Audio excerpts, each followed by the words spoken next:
భువనగిరి జిల్లా సంస్థ నారాయణపురం మండలం రాచకొండ రైతులపై అటవీ అధికారుల వేధింపులు మానుకొని గిరిజన రైతులను బెదిరించకుండా వారిపై ఉన్న కేసులను ఎత్తివేయాలని టీడీపీ రాష్ట్ర ప్రధాన కార్యదర్శి జక్కిలి ఐలయ్య యాదవ్ డిమాండ్ చేశారు. ఎండిపోతున్న వరి పంటను కాపాడుకోవటం కోసం బోర్లు వేద్దామనుకుంటున్న రైతులను అటవీ అధికారులు అడ్డుకుంటున్నారని తెలిపారు.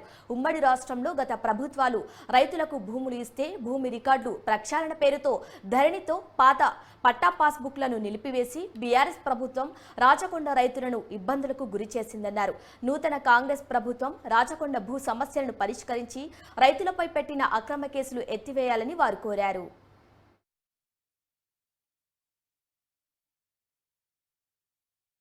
మాది గ్రామం తుంబై తండ సమస్త నారాయణపురం మండలం యాదాద్రి భువనగిరి జిల్లా. మాకు వచ్చేసి ఈ రాచకొండ 273 సర్వే నెంబర్ లో భూమి ఉంది. మా తాతల కానించి తండ్రుల కానించి సాగు చేసుకుంటున్నాం. ఆ రోజు కాలాలలో కూడా నారాయణపురంకి వెళ్ళి నర్సి వచ్చి కూడా ఇక్కడ సేద్యం చేసుకొని ఇక్కడ వ్యవసాయం కొనసాగించటోళ్ళం. ఇప్పుడు ఈ మధ్యలో ఈ తెలంగాణ ప్రభుత్వం అని ఏర్పడి కేసీఆర్ వచ్చి నుంచి పెద్ద పాస్బుక్లు వద్దు, చిన్న పాస్బుక్లు కావాలని చిన్న పాస్బుక్లు వచ్చి ధరణి వ్యవస్థ తీసుకొచ్చి మాకు చిన్న పాస్బుక్లు రాలే. అప్పటి నుంచి ఈ ఫారెస్ట్ వేధింపులు మాకు చాలా పానగండంగా ఉన్నాయి. ఉన్న పంట చేనును మొత్తం ఎండబెడుతురు, బోర్లు వేయనిస్తలేరు, అనేక కరెంటు కల్పనిస్తలేరు. ఇది ఏంది అంటే నీ కొత్త పాస్బుక్ రాలే, నీకు రైతు బంధు పడతలేదు, ఇది మాది ఫారెస్ట్. మరి ఆనాడు బ్యాంకు లోన్లు తీసుకున్నాం, పంట పండించుకున్నాం, ఆ పంట ఎఫ్ఐ కూడా అమ్ముకున్నాం కదా సార్ అంటే అది కాదు.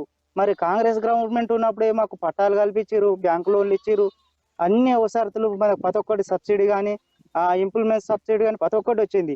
ఈ టీఆర్ఎస్ గవర్నమెంట్ ఒక మధ్య రకం వచ్చి మమ్మల్ని మొత్తం నాశనం చేసి ఇప్పుడు ఇంత పొలం ఎండిపోతుంటే వేసిన పొక్కలలో బోర్ వేసుకున్నామన్నా కేసులు పెడుతురు, బండ్లలో కేసులు పెడుతురు, బండ్లు పట్టుకుపోయి లక్షలు దండగేస్తురు.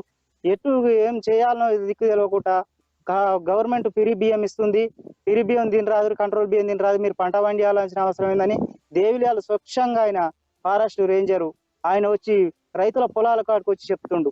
ఆ బండ్లను కూడా పట్టుకుపోతుండు, బండ్ల మీద కేసు పెడుతుండు. రాచకొండ ప్రాంతంలో మరి వరి పంటలు వేసుకోవడం జరిగింది. ఈ ప్రాంతంలో మరి వరి పంటలు వేసుకున్న తర్వాత ఈ భూగర్భ జలాలు పూర్తిగా ఎండిపోయి వేసుకున్న బోర్లన్నీ కూడా పూర్తిగా ఎండిపోవడం జరిగింది. దాంతో మరి చేతికి వచ్చిన పంట ఇప్పుడే మొత్తం పూర్తిగా ఎండిపోవడం జరుగుతుంది.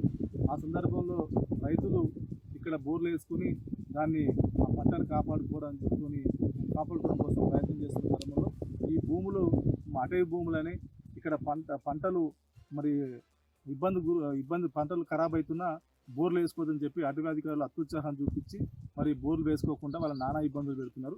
వాళ్ళు సాగు చేసుకున్న తరుణంలో మరి చాలా ఇబ్బందులకు గురి చేస్తూ మరి కేసులు కూడా పెట్టడం జరుగుతుంది. కాబట్టి ఈ సందర్భంగా వారికి విజ్ఞప్తి చేస్తున్నాం, ఈ పంట పొలాలను కాపాడుకోవడం కోసం చేతికొచ్చిన పంటని మరి నిలబెట్టడం కోసం మరి బోర్లు వేసుకోవడం కోసం ఈ ప్రభుత్వం అనుమతించాలి. ముఖ్యంగా ప్రభుత్వం వచ్చి 2 నెలలు మాత్రమే అవుతుంది. ఈ తరంలో ప్రభుత్వం ఏ రకమైనటువంటి మరి చర్యలు తీసుకోపోయినప్పుడు కూడా అటవీ అధికారులు అత్యుత్సాహం చూపించి మరి ఇక్కడ ఉన్నటువంటి రైతులను నానా ఇబ్బందులకు గురి చేస్తున్నారు, అక్రమ కేసులు పెడుతున్నారు. కాబట్టి మేము హెచ్చరిస్తున్నాం, రైతులపై పెట్టినటువంటి అక్రమ